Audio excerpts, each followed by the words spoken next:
Do you remember this? Starting on day one of my new administration, we will end inflation and we will make America affordable again because the prices are too high. That was Donald Trump giving his central campaign promise. He was going to bring prices down. So has the president fulfilled that campaign promise? Has he brought prices down? It won't surprise you to learn, because you see it every day at the grocery store, no, he absolutely has not reduced the cost of living. Your costs are still going up, some of them faster than ever. Food prices in particular have been rising. Egg prices up almost 16%, coffee up about 14%, beef almost 11%, but the list goes on and on. Bananas up, pork up, you name it, prices are up, up, up. And it's not just food prices, it's also hardware up, automobiles up. And what is driving the cost of living going up, up, up? It won't surprise you to learn that Donald Trump's dumb tariff wars are responsible for so many of these price increases.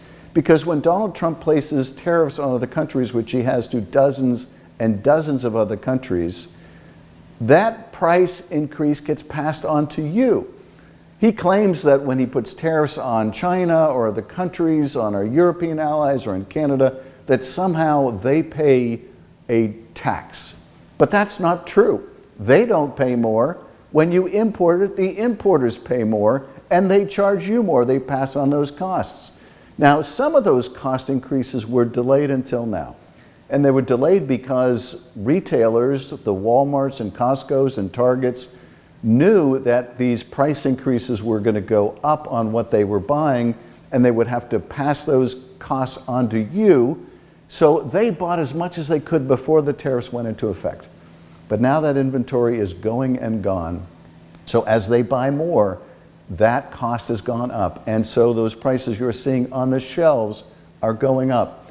And it isn't just commodities like food and like hardware and automobiles, but it is also things like your insurance.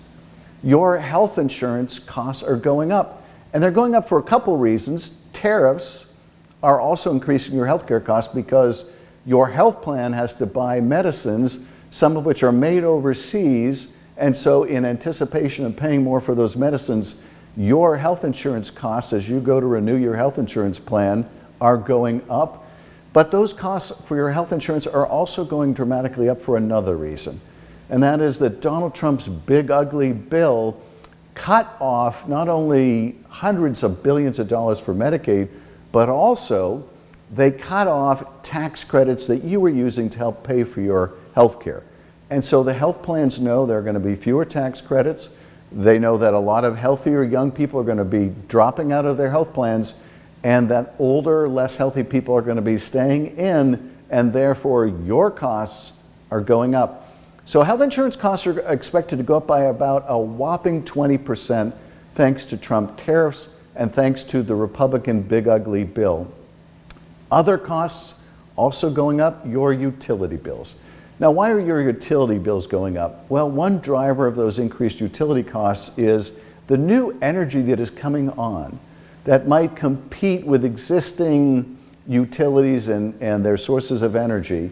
New sources of energy like wind and solar that account for about 90% of the new energy coming online. Those renewable sources of energy are under attack by the Trump administration. They're trying to stop wind, they're trying to stop solar, they're trying to stop other renewable energy. Well, if you cut off new energy coming in, then the existing energy costs more. Your utility bills go up. Even as we have these data centers driven by the hunger for artificial intelligence, sapping up more of the energy that's our existing supply and competing with it and pushing prices up, the Trump administration is taking new sources of energy offline. So your utility bills are going up. All of these costs have gone up. All of these promises made by the president have been betrayed. And what that means for the American people is that the squeeze continues. The challenge we face in our economy is not that people are out of work. Unemployment is still relatively low. But rather, the challenge is that people are working harder than ever and still struggling to get by. My top priority has been trying to improve the quality of life and the cost of living for people. In particular, folks who can't afford a place to live.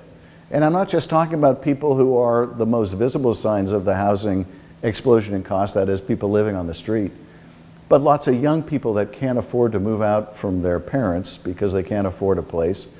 A lot of parents that can't afford to stay in their homes because their rent keeps going up or their mortgages are more expensive. Housing costs are just too high. And the Trump tariffs on lumber are raising construction costs. The Trump deportation of construction workers also raising housing costs because it's harder to find people to build houses. If we're going to arrest this trend in which people are squeezed more than ever, we're going to have to raise incomes and we're going to have to lower costs. But what the administration is doing in so many respects, with their tariff policy, with their big ugly bill, with their mass deportations, with all of it, is doing nothing but making your life more difficult.